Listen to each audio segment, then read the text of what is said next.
네, 안녕하세요. 월간 펀드의 황보라입니다. 여전히 주가가 등락을 반복하고 있는 가운데 투자자 여러분들도 시장 변동성에 마치 롤러코스터를 타는 듯한 기분마저 드실 텐데요. 매일 아침부터 잠들 때까지 쏟아지는 방대한 뉴스, 넘쳐나는 기업 분석과 동향 관련 뉴스 속에서 투자에 대한 실마리를 캐내는 것은 그야말로 전쟁이나 다름이 없죠. 바로 여기 늘 빠지지 않고 뉴스에 등장하는 키워드들이 있습니다. 기관과 외인 그리고 개미죠. 투자자의 영역도 성격과 특성에 따라 다양하게 구분되는데요. 오늘 월간 펀드에서는 기관 투자자와 외인 투자자, 개미 투자자에 대한 이야기를 들려드립니다. 지금부터 함께 가실까요? 먼저 투자자의 정의부터 살펴볼까요? 투자자란 시장에서 주식이나 채권, 파생상품, 부동산 등을 취득 또는 매각하는 행위의 주체인데요. 크게 개인과 기관으로 나눌 수 있습니다. 개인 투자자는 개인 자격으로 투자하는 투자자라고 할 수 있겠죠. 보통 개인 투자자는 다른 투자 주체들과 비교해 머니파워가 작은 편에 속하기 때문에 개미라고 표현되기도 합니다. 하지만 개인 투자자 중에도 큰 자금력을 가진 이들이 있는데 바로 그들은 슈퍼 개미라고 불립니다. 또한 작년부터 국내 개인 투자자들이 기관 외인에 맞서 국내 주식을 대거 매입하며 공학 개미 운동이라는 신조어도 등장을 했죠. 반대로 기관 투자자는 법인 형태의 투자 주체, 속칭 기관이라고 불리는 형태입니다. OECD는 기관 투자자를 저축을 집합하여 마련된 자금을 시장에 공급하는 주체라고 정의하고 있습니다. OECD는 기관 투자자의 유형을 다음에 세 가지로 구분했는데요. 첫 번째로 연금, 투자펀드, 보험회사가 전통 기관 투자자에 속합니다. 헤지펀드와 PEF 및 국부펀드 등은 대체 기관 투자자로 분류되며 마지막 제3그룹에는 고객의 이름으로 투자하는 기타 운용사들이 있습니다. 다음으로 외국인 투자자를 의미하는 외인인데요. 외국인 개인 투자자와 기관 투자자 모두를 통칭합니다. 외인은 막대한 자금력을 행사하기 때문에 그 영향력 또한 매우 크다고 볼 수 있습니다. 최근 시장 변동성이 커짐에 따라 기관과 외인, 개인 투자자 모두 투자 시장에서 빠르게 움직이는 모습을 보이고 있죠.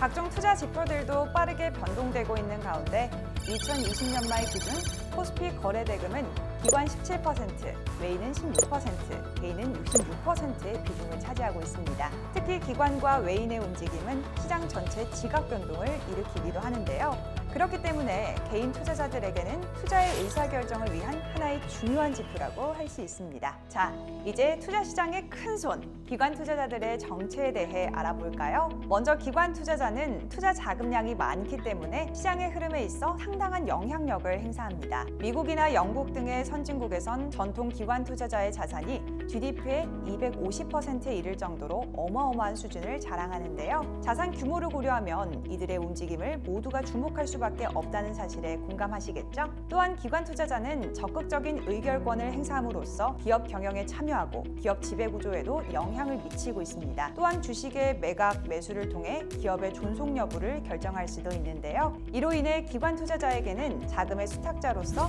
선량한 관리자의 의무가 요구되기도 합니다. 이를 위해 2018년부터 국민연금을 필두로 기관 투자자의 의결권 행사를 적극적으로 유도하기 위한 자율 지침인 스튜어드십 코드가 도입이 됐는데요. 스튜어드십 코드는 서양에서 집안일을 맡아보는 집사에서 비롯된 용어입니다. 기관 투자자가 주식을 보유하는 것을 넘어 투자 기업의 의사결정에 적극적으로 참여해 주주의 이익을 추구하고 기업의 투명 경영을 이끌어내는 것이 목적이죠. 국내에서 가장 눈에 띄는 곳은 국민연금인데요. 작년 말 기준 833조 원의 자금을 운용하는 국민연금은 투자 시장의 주요 사안에 대해 목소리를 높여왔습니다. 국내 대표 기관 투자자로는 어디가 있을까요? 바로 앞서 설명드린 연기금이 있습니다. 이러한 기관 투자자들의 투자 성향은 어떨까요? 연기금의 경우 방어적인 투자 전략을 선호하는데요. 운용자금이 연금과 기금인 만큼 리스크를 고려해야 하는 것은 당연한 선택이겠죠?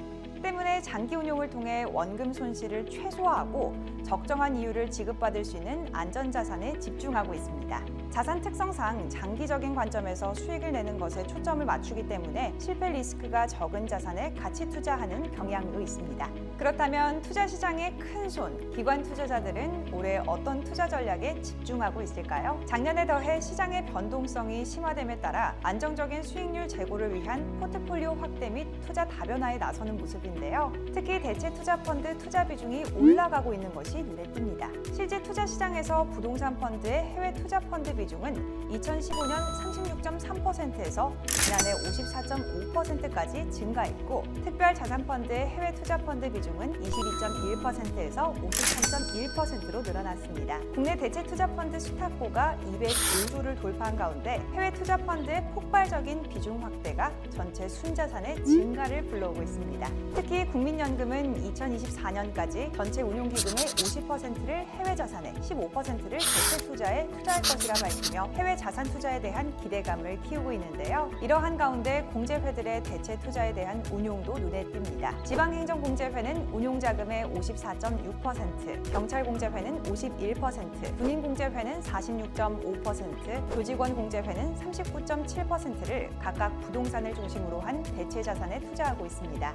이렇게 주요 기관 투자자들이 대체 투자 자산 분야에 높은 비중을 투자한다는 것은 대체 투자가 그만큼 안정적인 수익을 제공한다는 것이겠죠. 국내 대표 대체 투자 운용사인 하나 대체 투자 자산운용은 총 130개, 약 5조 7천억 원 규모의 해외 투자 펀드를 운용하는 가운데 선제적으로 미국 부동산 펀드 상품을 출시하며 시장 입지를 공고히 하고 있습니다. 부동산 투자의 오랜 운용 노하우를 보유한 하나 대체 투자 자산운용도 주력하고 있는 분야인 만큼 2021년 투자 포트폴리오에 해외 부동산 펀드 상품을 넣어보시는 것은 어떨까요? 오늘은 투자 시장의 3대 주체인 기관과 외인, 그리고 개인 투자자에 대해 알아봤는데요. 그 중에서도 가장 큰 손인 기관 투자자에 대해 자세히 살펴봤습니다. 시시각각 변화하는 투자 시장에서 성투에 가까워지기 위해선 투자 시장을 이끄는 큰 손들의 움직임을 잘 읽어낼 필요가 있겠죠. 하나TV 대체 투자 자산운용 월간 펀드는 눈을 뗄 수 없는 최신 투자 트렌드를 계속해서 전달해 드리도록 하겠습니다. 다음 콘텐츠도 기대되신다면 유튜브 채널 구독, 좋아요, 알림 설정으로 다음 월간 펀드 콘텐츠도 만나보세요. 지금까지 월간 펀드의 황보라였습니다.